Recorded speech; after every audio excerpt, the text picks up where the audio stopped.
What happens when a Hollywood legend decides she's had enough of being interrupted and talks back to one of daytime television's most outspoken hosts?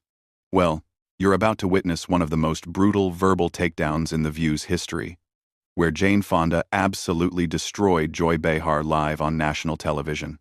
This clash was so intense that it left the entire studio in stunned silence, and by the end, Joy Behar looked like she wanted to crawl under the table and disappear forever.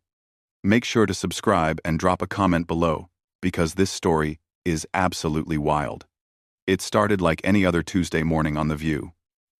The cameras were rolling, the audience was settled in their seats, and the hosts were preparing to welcome their guest for the day, the legendary Jane Fonda.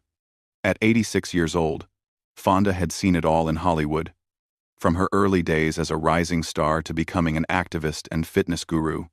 She had agreed to come on the show to discuss her latest project, but what nobody expected was that Joy Behar would turn the interview into a personal attack session. As Jane Fonda walked onto the set, the audience erupted in applause. She looked elegant in a crisp white blazer, her silver hair perfectly styled, and her posture as confident as ever. She settled into the guest chair with the grace of someone who had been in the spotlight for over 6 decades. "Welcome back to The View, Jane," said Whoopi Goldberg, with genuine warmth. "It's always such a pleasure to have you here." "Thank you for having me," Jane replied with a smile. "It's wonderful to be back." But before Jane could even get comfortable, Joy Behar jumped in with her typical lack of subtlety. "So, Jane, I have to ask you about something that's been bothering me. You've been very vocal about climate change and activism, but don't you think it's a bit hypocritical coming from someone who's spent decades flying around in private jets and living in massive mansions?" The question hung in the air like a toxic cloud. The other hosts exchanged glances, clearly uncomfortable with Joy's aggressive opening. Jane Fonda's expression shifted slightly, but she maintained her composure. "Well, Joy, I think that's an interesting way to start an interview," Jane said, her voice steady but with an edge that suggested she wasn't going to be pushed around. "I've been transparent about my past and the changes I've made in my lifestyle. I've reduced my carbon footprint significantly and used my platform to raise awareness about climate issues." Joy wasn't satisfied with that response. She leaned forward in her chair, her voice getting louder. "But, come on, Jane. You can't just say you've changed and expect everyone to forget about your lavish lifestyle. You're telling regular people to make sacrifices while you live in luxury. Don't you see the problem with that?" The audience began to murmur, sensing the tension building between the two women. Jane Fonda's eyes narrowed slightly, and for a moment, everyone could see the fire that had made her such a formidable actress and activist. "Joy, I'm not sure what you're trying to accomplish here," Jane said, her voice calm but firm. "Are you interviewing me about my current work? Or are you trying to create drama for your show? Because if it's the latter, I think you're going about it the wrong way." Joy's face flushed red. She clearly hadn't expected Jane to push back so directly. "I'm just asking the questions that viewers want answered. I'm being honest here. Jane Redderlard. I'm being honest here." "No, Joy," Jane interrupted, her voice gaining strength. "You're being rude and confrontational. There's a difference between honest journalism and what you're doing right now." The other hosts sat in stunned silence as the two women faced off. Sunny Hostin looked like she wanted to intervene, while Sarah Haynes fidgeted with her notes. Whoopi Goldberg's expression was unreadable, but her body language suggested she was preparing to step in if things got worse. Joy, feeling cornered, decided to double down. "I'm sorry if you can't handle tough questions, Jane. But this is The View. We don't do softball interviews here." That comment was the spark that ignited Jane Fonda's fury. She sat up straighter in her chair, her eyes blazing with an intensity that reminded everyone why she had been such a commanding presence on screen. "Tough questions?" Jane's voice was sharp now, cutting through the air like a blade. "Joy, you call that journalism? You ambushed me with poorly researched accusations without giving me a chance to properly respond. That's not tough journalism. That's tabloid sensationalism. Joy opened her mouth to respond.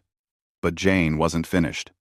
And furthermore, if you had done even basic research before this interview, you would know that I've been living in a smaller home for years.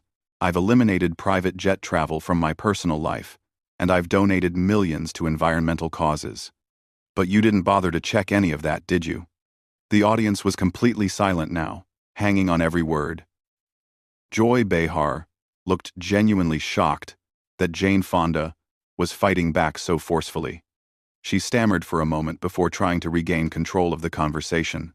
Well, I think our viewers deserve to know about these contradictions, Joy said weakly, but her confidence was clearly shaken. Jane leaned back in her chair, a slight smile playing at the corners of her mouth. What our viewers deserve, Joy, is honest, respectful dialogue, not whatever this performance is supposed to be. The word performance hit Joy like a slap.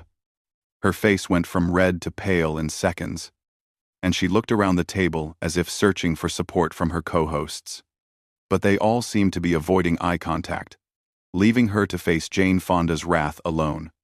I don't know what you're implying, Joy said, her voice getting defensive and higher-pitched. I'm not implying anything, Jane replied coolly.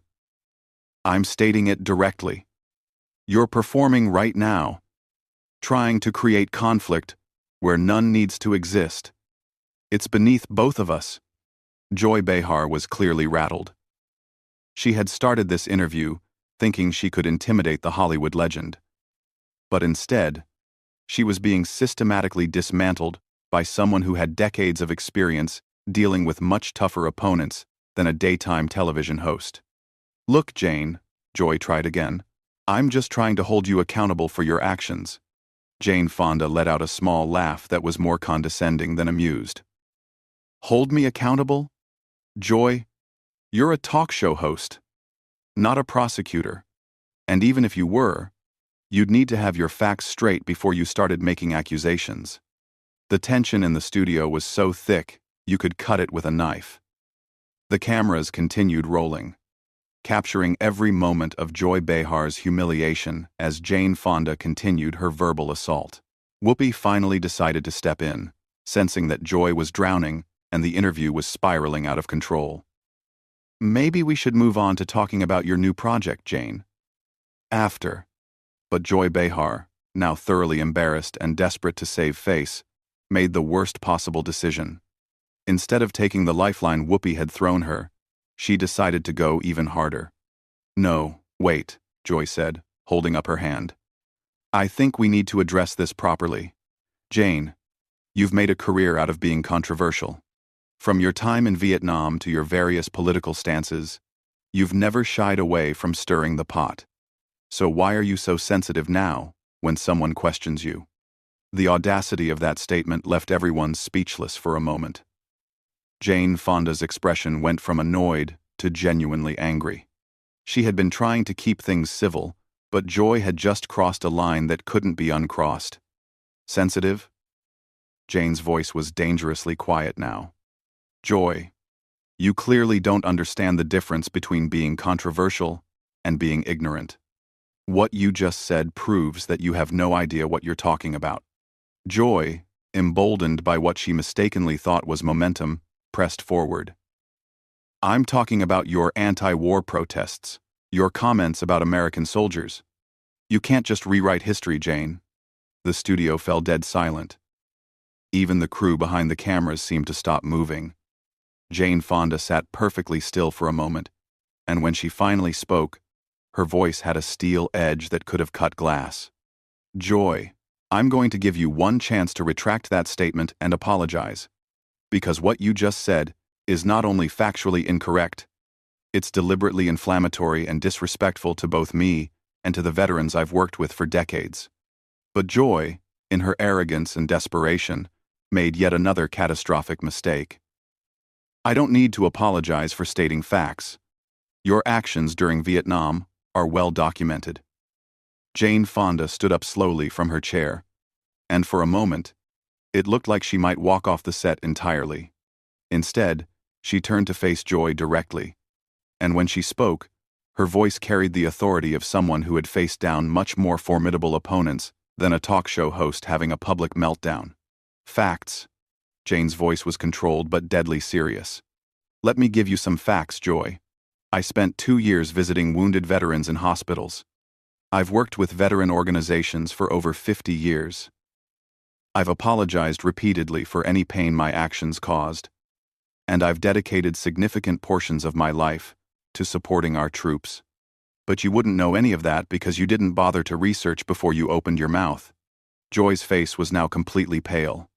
She was realizing that she had stepped into quicksand, but instead of stopping, she kept struggling and making it worse. Well, that may be true, but the perception is still there, Joy stammered. The perception? Jane's eyebrows shot up. Joy, you're not reporting on perception. You're creating it. You're spreading misinformation and then hiding behind the excuse that it's what people think. Sarah Haynes finally found her voice and tried to salvage the situation. Maybe we should take a commercial break. Maybe we should take a commercial break. But Jane Fonda held up her hand. No. I think we should finish this conversation. Joy started it. So let's see it through. Joy looked like a deer caught in headlights. She had clearly expected Jane to be an easy target, an elderly actress who would crumble under aggressive questioning. Instead, she had awakened a force of nature who was now systematically destroying her credibility in front of millions of viewers. Joy, Jane continued, you have a platform that reaches millions of people every day. With that platform comes responsibility. You can't just throw around accusations and half-truths because you think it makes for good television. I wasn't throwing around accusations, Joy protested weakly. Yes, you were, Jane shot back immediately. From the moment I sat down, you've been making statements without basis, asking loaded questions, and now you're trying to relitigate history that you clearly don't understand. This isn't journalism, Joy. This is a hit job. The other hosts looked mortified. Sunny Hostin was staring at her hands, clearly uncomfortable with the direction the interview had taken. Whoopi looked like she was calculating how to end this disaster, while Sarah seemed to be in shock. Joy, now completely out of her depth, made one final desperate attempt to regain control. I think you're overreacting, Jane. This is just a normal interview. That comment was the final straw. Jane Fonda let out a laugh that was pure disbelief. Normal? Jane shook her head. Joy, in a normal interview, the host prepares by researching their guest. They ask thoughtful questions designed to inform their audience. They listen to the answers and follow up appropriately. You've done none of that. I did prepare, Joy said defensively. No, you didn't, Jane replied firmly. If you had prepared, you would know that I've spent the last decade working on climate documentaries, that I've been arrested multiple times for protesting environmental destruction, that I've put my money where my mouth is by funding renewable energy projects. But instead of asking me about any of that meaningful work, you chose to ambush me with tabloid-level gossip. Joy's mouth opened and closed like a fish out of water. She had no response because Jane Fonda was absolutely right, and everyone in the studio knew it. And another thing, Jane continued, her voice gaining momentum. Your approach isn't just unprofessional, it's lazy. You could have had a fascinating conversation about the intersection of entertainment and activism, about how Hollywood has changed over the decades, about the challenges facing older women in the industry. Instead, you chose to create fake controversy because you think conflict equals good television. The audience was completely silent, hanging on every word. Some were nodding in agreement with Jane, while others looked uncomfortable witnessing such a thorough professional dismantling. Joy finally managed to find her voice again, but it came out as barely more than a whisper. No, Joy, Jane said, sitting back down but maintaining her intense eye contact. You were trying to score cheap points at my expense. There's a huge difference. The weight of Jane Fonda's words settled over the studio like a heavy blanket. Joy Behar looked smaller somehow, deflated and defeated.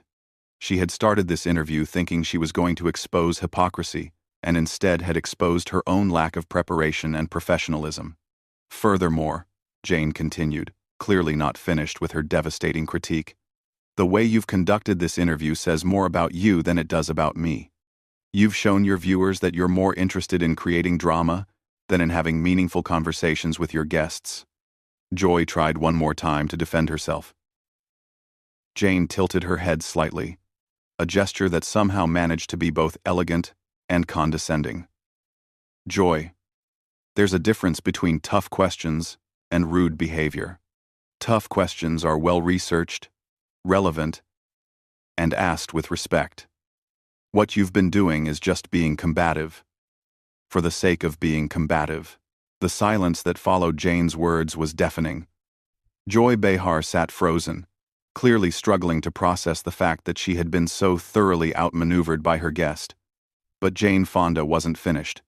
She had decades of experience dealing with hostile interviews, difficult directors, and challenging situations, and she was about to use every bit of that experience to deliver a final blow that would end this confrontation once and for all. You know what the real tragedy is here, Joy? Jane said, her voice now calm but still carrying that underlying steel. You had an opportunity to have a real conversation with someone who has lived through 7 decades of American history, who has seen the entertainment industry evolve, who has been on the front lines of social movements.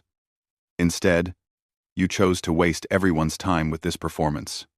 Joy's face was now completely drained of color. She looked around the table desperately, but her co-hosts were all avoiding eye contact. They had clearly decided that Joy had dug this hole herself, and they weren't going to jump in to help her.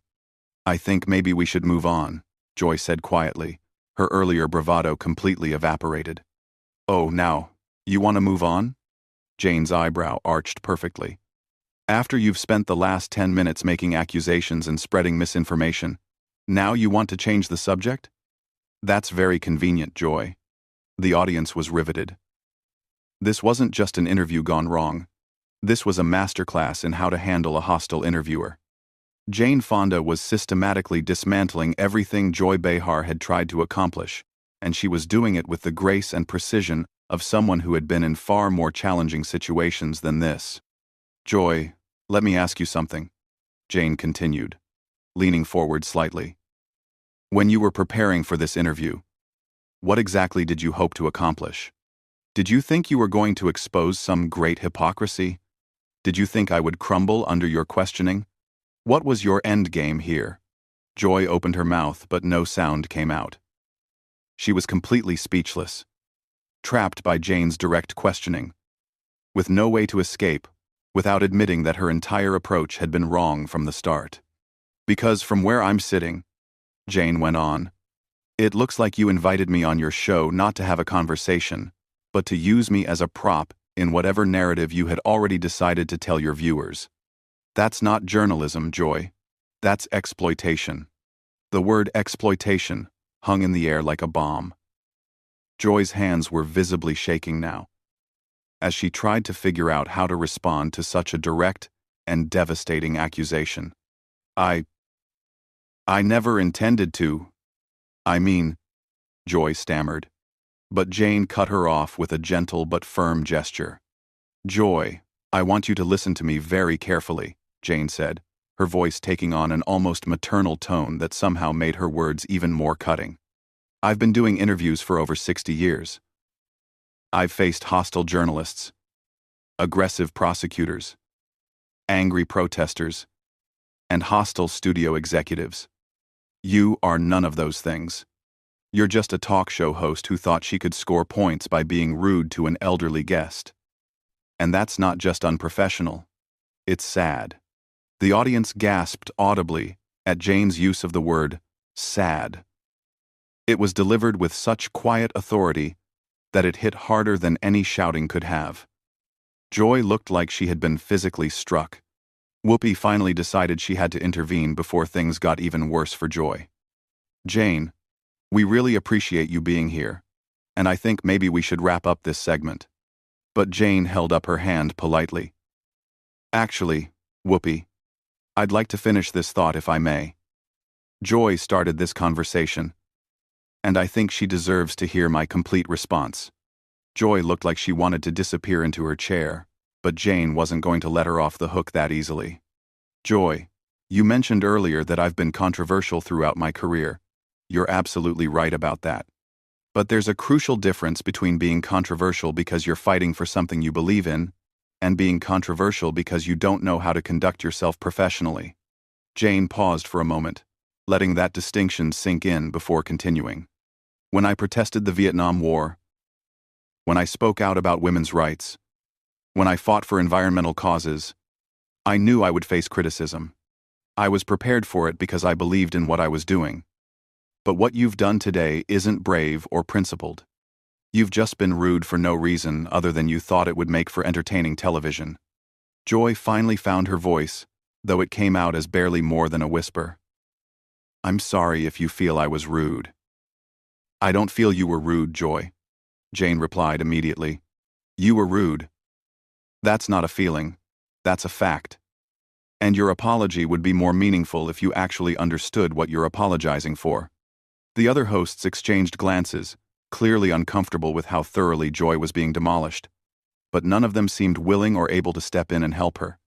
"Let me give you some advice," Jane continued, her voice now taking on the tone of a teacher, addressing a student who had badly misbehaved. "The next time you have a guest on this show, try treating them with respect. Try asking questions that are designed to inform your audience rather than to create conflict. Try listening to their answers instead of waiting for your next opportunity to attack." Joy nodded mutely, clearly hoping that agreeing would make this nightmare end sooner.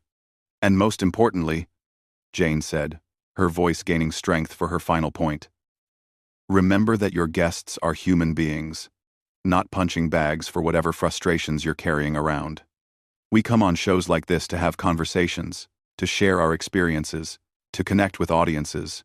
We don't come here to be ambushed by hosts who haven't done their homework." The studio was so quiet that the hum of the cameras was audible. Jane Fonda sat back in her chair, having delivered one of the most thorough and devastating takedowns in daytime television history. Joy Behar looked absolutely destroyed, her earlier confidence replaced by humiliation and regret. "Now," Jane said with a slight smile that didn't reach her eyes, "would you like to ask me about my actual work? Or should I assume this interview is over?" 2000. Joy looked around the table desperately, but found no help from her co-hosts. Whoopi was staring at her hands, Sunny was looking at the ceiling, and Sarah was furiously scribbling notes that she probably wasn't actually reading. I think we should go to commercial," Joy finally managed to say. Jane Fonda stood up gracefully, smoothing down her blazer. "That's probably for the best. Thank you for having me. And I hope you'll consider what I've said today." As the cameras cut away and the studio lights dimmed, Joy Behar sat alone at the table, looking like she had been hit by a truck. She had started this interview thinking she would expose Jane Fonda. But instead, she had exposed herself as unprepared, unprofessional, and completely out of her depth when faced with a true Hollywood legend who refused to be intimidated. The audience filed out in stunned silence, many of them shaking their heads at what they had just witnessed. It was clear that this would go down as one of the most brutal interview disasters in television history, and Joy Behar would be the one remembered as the host who got absolutely destroyed by an 86-year-old actress who refused to take her nonsense. What did you think of this absolutely brutal takedown? Have you ever seen a guest completely destroy a host like this before? Drop your thoughts in the comments below, and make sure to subscribe for more incredible moments like this one.